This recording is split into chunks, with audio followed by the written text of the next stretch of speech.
എല്ലാവർക്കും കഥകളിലേക്ക് സ്വാഗതം. ഇന്ന് പറയുന്നത് സഗരപുത്രന്മാർ. അയോധ്യയിൽ സഗരൻ എന്നൊരു രാജാവ് ഉണ്ടായിരുന്നു. അദ്ദേഹത്തിന് കേശിനി എന്നും സുമതി എന്നും പേരായ 2 പത്നിമാരും ഉണ്ടായിരുന്നു. കുട്ടികൾ ഉണ്ടാകാതെ വ്യസനിച്ച് സഗരൻ ഹിമാലയ പർവ്വതത്തിലെ ഭൃഗുപ്രസവണം എന്ന കൊടുമുടിയിൽ പത്നിമാരോടൊപ്പം 100 കൊല്ലം തപസ് ചെയ്തു. ഭൃഗുമുനി രാജാവിന് ഒരു വരം കൊടുത്തു. രാജാവേ, അങ്ങയുടെ പത്നിമാരിൽ ഒരുവൾ കുലവൃദ്ധികരനായ ഒരു മകനെ പ്രസവിക്കും. മറ്റവൾക്ക് കീർത്തിശാലികളും വീരന്മാരുമായ 60,000 മക്കളുണ്ടാവും. ഏതു വേണമെന്ന് അവർ തന്നെ നിശ്ചയിച്ചുകൊള്ളട്ടെ. കുലതന്തുവായ ഒരു മകൻ മതി എനിക്ക്, കേശിനി പറഞ്ഞു. 60,000 മക്കളുണ്ടാവാനാണ് സുമതി ആഗ്രഹിച്ചത്. കുറച്ചു കാലം കഴിഞ്ഞപ്പോൾ കേശിനി പ്രസവിച്ച് അസമഞ്ജൻ എന്നൊരു മകനുണ്ടായി. സുമതി ചുരങ്ങ പോലെയുള്ള ഒരു പിണ്ടത്തെയാണ് പ്രസവിച്ചത്. ആ പിണ്ടം വിരിഞ്ഞ് 60,000 ശിശുക്കൾ പുറത്തു വന്നു. ധാത്രിമാർ അവരെ നെയ്ക്കുടങ്ങളിലിട്ട് വളർത്തി. കുറേ കാലം കഴിഞ്ഞ് അവർ മുതിർന്നു വലുതായി സുന്ദരന്മാരായി ചെറുപ്പക്കാരായി തീർന്നു. സഗരൻ്റെ മൂത്ത മകൻ അസമഞ്ജൻ ദുഷ്ടനായിട്ടാണ് വളർന്നു വന്നത്. അയാൾ നഗരത്തിലെ കുഞ്ഞുങ്ങളെ എടുത്ത് സരയൂ നദിയിലെറിഞ്ഞ് അവർ മുങ്ങിപ്പൊങ്ങി ചാവുന്നത് കണ്ട് ചിരിച്ചാർത്തുല്ലസിക്കുക പതിവായിരുന്നു. സഹിക്കവയ്യാതെ സഗരൻ ജനദ്രോഹിയായ ആ ദുഷ്ടനെ നാട്ടിൽ നിന്ന് ആട്ടിപ്പുറത്താക്കി.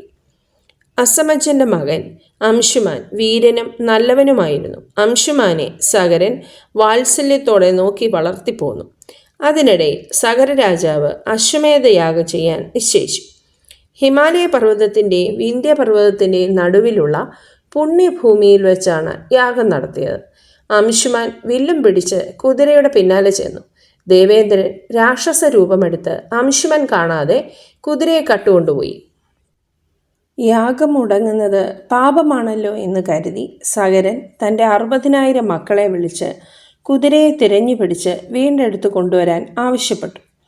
അവർ ഓരോരുത്തരും ഭൂമിയിൽ ഓരോ യോജന കുഴിച്ചു. അങ്ങനെ ഭൂമിയിൽ 60,000 യോജന കഴിഞ്ഞ് വെള്ളം നിറഞ്ഞു. അത് കണ്ട് ദേവന്മാർ ബ്രഹ്മാവിനോട് ചെന്ന് വിവരം പറഞ്ഞു. ബ്രഹ്മാവ് അവരെ സമാധാനിപ്പിച്ചയച്ചു.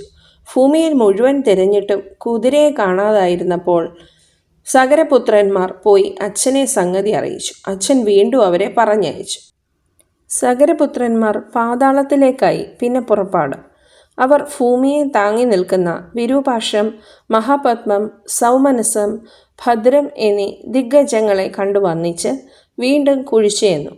വടക്കിഴക്കേ ദിക്കിൽ കപില രൂപമെടുത്ത ആദിനാരായണനെയും അടുത്ത് മേഞ്ഞു നടക്കുന്ന കുതിരയെയും കണ്ട് അവർ സന്തോഷിച്ചു.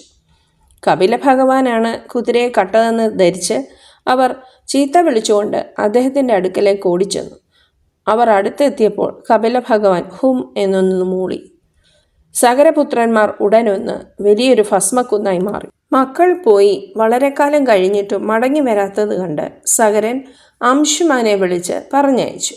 ഇളയച്ചന്മാർ കുഴിച്ചുണ്ടാക്കിയ വഴിയിലൂടെ അംശുമാൻ ഇറങ്ങിച്ചെന്നു. ദിഗ്ഗജത്തെ കണ്ടു വണങ്ങി നിന്ന് ആ യുവാവ് സഗരപുത്രന്മാരെക്കുറിച്ച് അന്വേഷിച്ചു. ദിഗ്ഗജൻ പറഞ്ഞ വിവരമെല്ലാം അറിഞ്ഞപ്പോൾ അംശുമാൻ അവർ ഭസ്മമായി കിടക്കുന്ന സ്ഥലത്തേക്ക് ചെന്നു.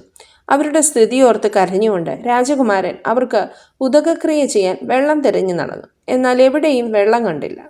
അപ്പോൾ സഗരപുത്രന്മാരുടെ അമ്മാമനായ ഗരുഡൻ അംശുമാൻ്റെ മുന്നിൽ വന്നു പറഞ്ഞു, കപില ഭഗവാനാണ് ഇവരെ ദഹിപ്പിച്ചത്.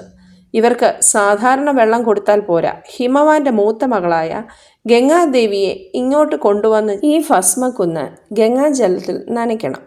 എന്നാൽ മാത്രമേ ഇവർക്ക് ഗതി കിട്ടുകയുള്ളൂ. തൽക്കാലം നീ കുതിരയെ കൊണ്ടുപോയി മുത്തച്ഛൻ്റെ യാഗം പൂർത്തിയാക്കണം. അംശുമാൻ കുതിരയും കൊണ്ട് യാഗശാലയിലേക്ക് പോയി. സഗരൻ യാഗം മുഴുമിപ്പിക്കുകയും ചെയ്തു. രാജാവ് അയോധ്യയിൽ തിരിച്ചെത്തി ഗംഗയെ കൊണ്ടുവരാനുള്ള വഴി ആലോചിച്ചുകൊണ്ട് വളരെ കാലം രാജ്യം ഭരിച്ചു. ഉപായമൊന്നും കാണാതെ മരിച്ചുപോയി. അംശുമാൻ രാജാവായി സ്ഥാനമേറ്റു. അദ്ദേഹത്തിന് ദിലീപൻ എന്നൊരു മകനുണ്ടായി.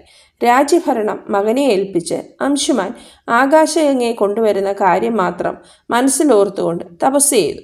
അദ്ദേഹത്തിന് ഗംഗയെ കൊണ്ടുവരാൻ സാധിച്ചില്ല. ദിലീപനും ഗംഗയെ താഴത്തേക്ക് ഇറക്കി കൊണ്ടുവരാൻ ഒരു വഴിയും കാണാതെ ദുഃഖിതനായി കാലം കഴിച്ചു.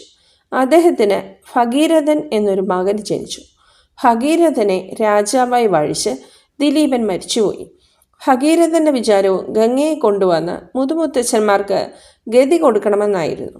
അദ്ദേഹം കൈകൾ ഉയർത്തി മാസത്തിലൊരിക്കൽ മാത്രം ഭക്ഷണം കഴിച്ച് പഞ്ചാഗ്നി മധ്യത്തിൽ നിന്നുകൊണ്ട് ഗോകർണത്തിൽ 1000 കൊല്ലം തപസ് ചെയ്തു. ബ്രഹ്മാവ് പ്രത്യക്ഷപ്പെട്ടപ്പോൾ ഭഗീരഥൻ സഗരപുത്രന്മാർ ദഹിച്ച വെണ്ണീർ ഗംഗാജലത്തിൽ നനച്ച് അവർക്ക് ഗതി വരുത്തണമെന്ന തൻ്റെ ആഗ്രഹം അറിയിച്ചു. ബ്രഹ്മാവ് അനുഗ്രഹിച്ചു. അങ്ങനെയാകട്ടെ. എന്നാൽ ഗംഗ ഹിമവാന്റെ മകളാണ്. അവൾ ഭൂമിയിലേക്ക് ചാടിയാൽ ഭൂമിക്ക് താങ്ങാൻ കഴിയുകയില്ല. പരമശിവന് മാത്രമേ അവളെ താങ്ങാൻ ത്രാണിയുള്ളൂ. ഭഗീരഥൻ കാലിൻ്റെ പെരുവിരലിൻ്റെ അറ്റം മാത്രം നിലത്തൂന്നി കൈകൾ പൊക്കി വായു മാത്രം ഭക്ഷിച്ചുകൊണ്ട് അനക്കമില്ലാതെ 1 കൊല്ലം തപസ് ചെയ്തു. മഹേശ്വര പ്രത്യക്ഷപ്പെട്ട് ഗംഗയെ താൻ താങ്ങിക്കൊള്ളാമെന്ന് ഭഗീരഥനോട് ഏറ്റു. ഭഗീരഥൻ ഗംഗയെ വണങ്ങി പ്രസാദിപ്പിച്ചു. ഗംഗ ആകാശത്തിൽ നിന്ന് ഭഗവാൻ ശിവന്റെ തലയിലേക്ക് ഇറങ്ങാൻ ഒരുങ്ങി. എന്നാൽ ഗർവിഷ്ഠയായ ഗംഗ ഞാനിപ്പോൾ ഭഗവാൻ ശിവനെയും കൊണ്ട് പാതാളത്തിലേക്ക് ഒഴുകും എന്ന് മനസ്സിൽ കരുതി ഊക്കോടെ ചാടി. ഗംഗയുടെ അഹങ്കാരം അറിഞ്ഞ് ഭഗവാൻ ശിവൻ ജടകൾക്കിടയിൽ വെള്ളം പിടിച്ചു നിർത്തി. ഗംഗയ്ക്ക് ശിവന്റെ തലയിൽ നിന്ന് പുറത്തു കടക്കാൻ കഴിഞ്ഞില്ല. ഗംഗ ഭഗവാൻ ശിവന്റെ ജടയിൽ നിന്ന് പുറത്തു വരാത്തതുകൊണ്ട് ഭഗീരഥൻ വീണ്ടും തപസ് ചെയ്ത് ഭഗവാൻ ശിവനെ പ്രസാദിപ്പിച്ചു.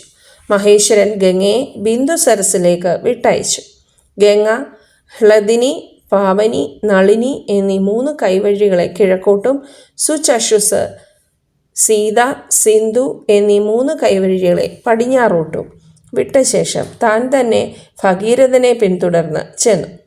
പരന്നൊഴുകിയ ഗംഗ പോകുന്ന വഴിക്ക് ജഹ്നുമുനിയുടെ യാഗശാല മുക്കിക്കളഞ്ഞു. ഗംഗയുടെ അഹങ്കാരം അറിഞ്ഞ് ജഹ്നു മഹർഷി വെള്ളം മുഴുവനും കുടിച്ചു വറ്റിച്ചു. ഭഗീരഥന്റെ പ്രാർത്ഥനയനുസരിച്ച് മുനി ഗംഗയെ ചെവികളിൽ കൂടി പുറത്തുവിട്ടു. ഗംഗ ഭഗീരഥനെ പിന്തുടർന്നിയെന്ന് പാതാളത്തിലെത്തി ചാമ്പൽ കുന്നായി കിടക്കുന്ന സഗരപുത്രന്മാരെ നനച്ച് അവർക്ക് ഗതി കൊടുത്തു. 3 വഴികളിൽ കൂടി ഒഴുകിയതിനാൽ ത്രിപഥക എന്നും ജഹ്നുമുനിയുടെ ശരീരത്തിലൂടെ പുറത്തു വന്നതിനാൽ ജാഹ്നവി എന്നും ഭഗീരഥൻ ഭൂമിയിലേക്ക് കൊണ്ടുവന്നതിനാൽ ഭാഗീരഥി എന്നും ഗംഗയ്ക്ക് പേരുകളുണ്ട്. സഗരപുത്രന്മാർ കുഴിച്ച സ്ഥലം മുഴുവൻ സമുദ്രത്തോട് ചേർന്നതുകൊണ്ട് സമുദ്രത്തിന് സാഗരം എന്ന പേരുണ്ടായി. ഈ കഥ ശ്രദ്ധിച്ചു കേട്ടല്ലോ. ഈ കഥയിൽ ഭഗീരഥൻ ഗംഗാദേവിയെ ഭൂമിയിലേക്ക് കൊണ്ടുവന്നതിന് ഭഗീരഥ പ്രയാണം എന്നാണ് പറയുന്നത്.